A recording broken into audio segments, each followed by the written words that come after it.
Shalom Bipro, be sukses, be profesional.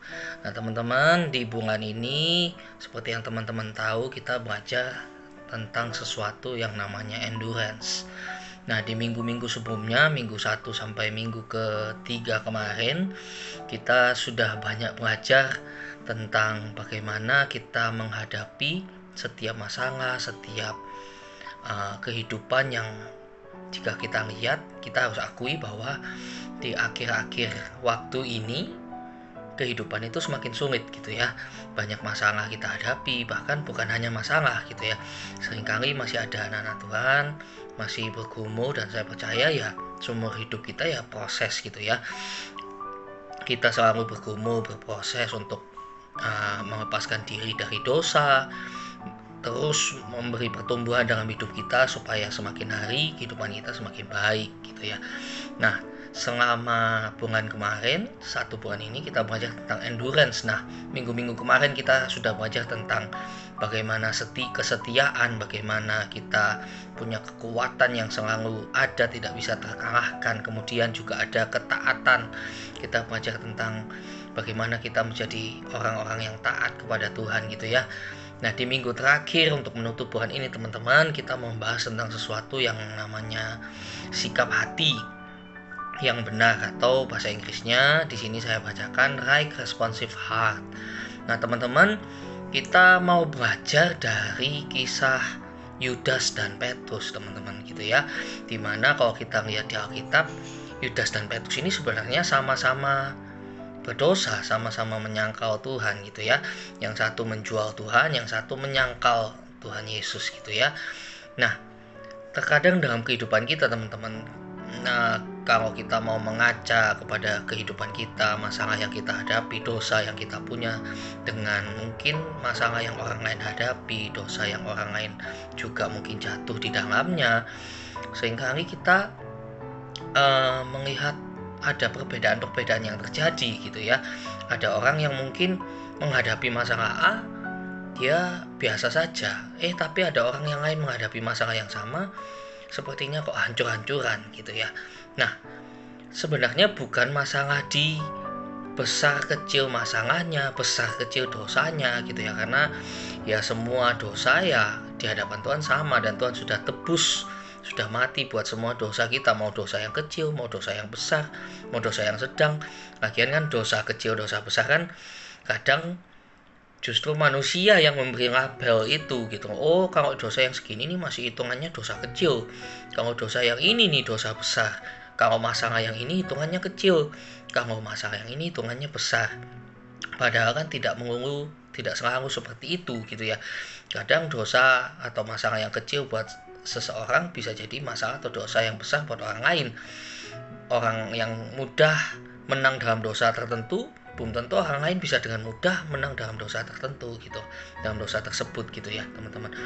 Nah, kalau kita berkaca dalam kisahnya Yudas dan Petrus, kita akan melihat yang penting sebenarnya bukan ketika kita jatuh dosa dan segala macam, karena ya namanya kita hidup. Orang yang selama 3,5 tahun melayani bersama Tuhan Yesus, melihat Tuhan Yesus secara fisik pun masih bisa jatuh, masih bisa menjual Tuhan Yesus, masih bisa menyangkal, masih bisa jatuh gitu teman-teman. Jadi jangan takut ketika kita jatuh, kita punya masalah, kita jatuh dalam dosa. Jangan sampai kita putus asa gitu ya teman-teman. Kita harus punya sikap hati yang benar. Nah, mari kita belajar pada kasusnya Petrus gitu ya. Kalian mungkin sudah tahu, saya tidak perlu jelaskan panjang lebar. Petrus itu menyangkal Tuhan Yesus sampai 3 kali, dan Tuhan Yesus sebenarnya sudah pesan, sudah mengingatkan Petrus, kamu akan menyangkal aku. Pada Yudas pun sebenarnya Tuhan Yesus sudah memberi peringatan kepada murid-murid saat itu, ada yang akan menjual dia gitu loh. Nah, tapi ketika hal itu beneran terjadi dan mereka beneran jatuh sesuai dengan apa yang Tuhan katakan, sikap hatinya Petrus dan Yudas ini beda gitu ya. Nah, kalau kita baca di Markus 14 ayat 72, firman Tuhan berkata demikian.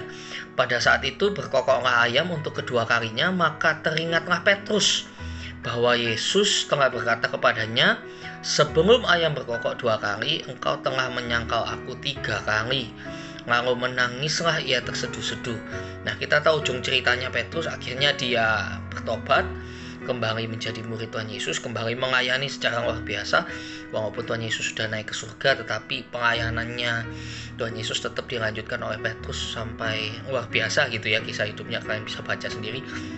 Nah, sedangkan Yudas, kalau kita baca di Matius 27 ayat 5, sama Yudas pun sadar dia berbuat dosa, tetapi sikap hatinya, keputusan yang diambil berbeda gitu ya.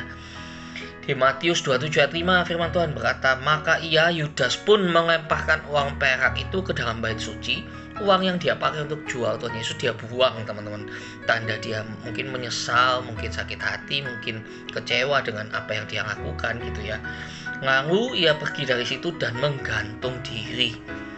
Nah, teman-teman, dalam masa-masa yang sulit, dalam masa-masa yang mungkin sekarang orang kerja susah, hidup susah, semua harga barang naik gitu ya, nyari kerja susah, membina keluarga, mungkin ada orang membina keluarga susah, ada orang membesarkan anak susah, ada orang yang punya masalah di pekerjaan, orang punya masalah di kesehatan, keuangan, dan masih banyak hal lain. Banyak masalah-masalah baru yang mungkin datang dalam hidup kita, dan tidak cukup hanya di situ. Seringkali apa yang kita jalani dalam kehidupan kita membuat kita pun terkadang bisa kepleset gitu ya teman-teman ya, bisa jatuh dalam dosa. Dan teman-teman harus ingat bahwa dari kisah Petrus dan Yudas gitu ya, bahwa sama-sama menyangkal, sama-sama berbuat dosa, sama-sama jatuh. Tetapi yang penting setelah jatuh itu sikap hatinya teman-teman gimana gitu loh. Apakah saudara seperti Yudas, ketika jatuh saudara sadar dan menyesal, waduh sudah saya nggak layak lagi lah ikut Tuhan, udahlah saya nggak layak lagi lah buat pekerjaan saya nggak layak lagi buat pelayanan saya nggak layak lagi untuk keluarga saya, mungkin saya nggak layak lagi untuk ya hal-hal apa gitu ya, dan menyerah, dan kemudian memilih untuk quit gitu ya, untuk menyerah dan mengabaikan, udah saya tinggal aja gitu loh, saya nggak usah kerja di sini lagi, saya sudah buat dosa, saya nggak usah melayani lagi, saya sudah buat dosa. Apa kita seperti Petrus, kita menangis terseduh-seduh, kita menyesal, dan kita kembali gitu loh, Tuhan aku buat salah, ya aku manusia, aku bisa buat salah, tapi aku mau bertobat, aku mau tetap Engkau pakai. Kalau Engkau punya rencana di keluarga ini, kalau Engkau punya rencana di pekerjaan yang sekarang aku ambil, walaupun aku punya kesalahan, aku mau tetap melayani, aku mau tetap setia melayani, aku mau tetap setia memperjuangkan gitu loh, tetap tidak menyerah, tidak quit gitu loh. Nah, kita harus belajar punya sikap hati yang benar teman-teman, karena di masa-masa yang semakin sulit ini berbahaya sekali. Intimidasi iblis itu akan semakin kuat, apalagi saudara yang mungkin selama 2 tahun ini sudah mulai jauh dari komunitas, mulai jauh dari perkumpulan ibadah gitu loh.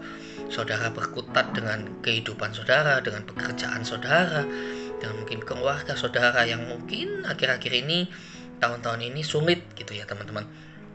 Akan banyak intimidasi ketika saudara jatuh dalam dosa, ketika saudara masuk dalam masalah, ujian.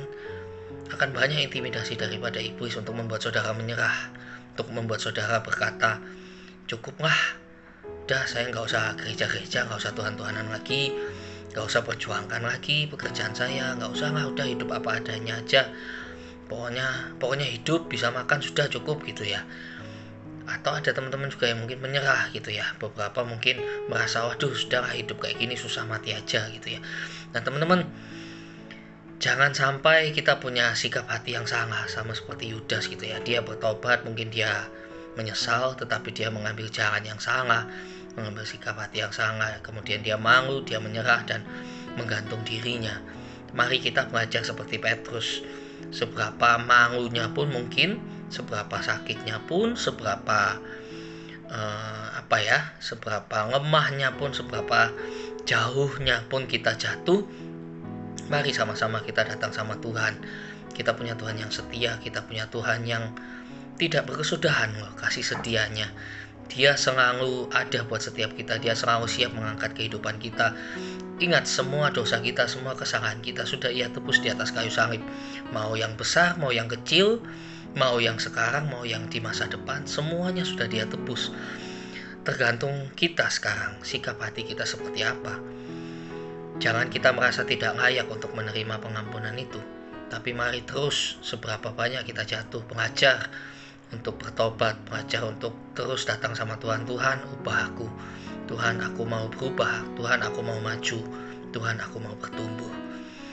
Ya, semoga pembahasan tentang endurance di bulan ini boleh menjadi kekuatan buat teman-teman untuk terus setia, terus punya kekuatan, terus taat apapun yang terjadi, dan terus punya sikap hati yang benar menghadapi segala persoalan dalam kehidupan, keluarga, pekerjaan, pelayanan, apapun yang saudara hadapi. Mari teman-teman Bibo, sama-sama kita bertumbuh seperti moto kita, be sukses, be profesional. Kita terus dalam kehidupan kita, dalam segala hal, kita menjadi orang-orang muda yang sukses, yang profesional, yang selalu menang, tidak kalah, tidak menyerah, tidak quit. Demikian weekly message minggu ini. Tuhan Yesus memberkati.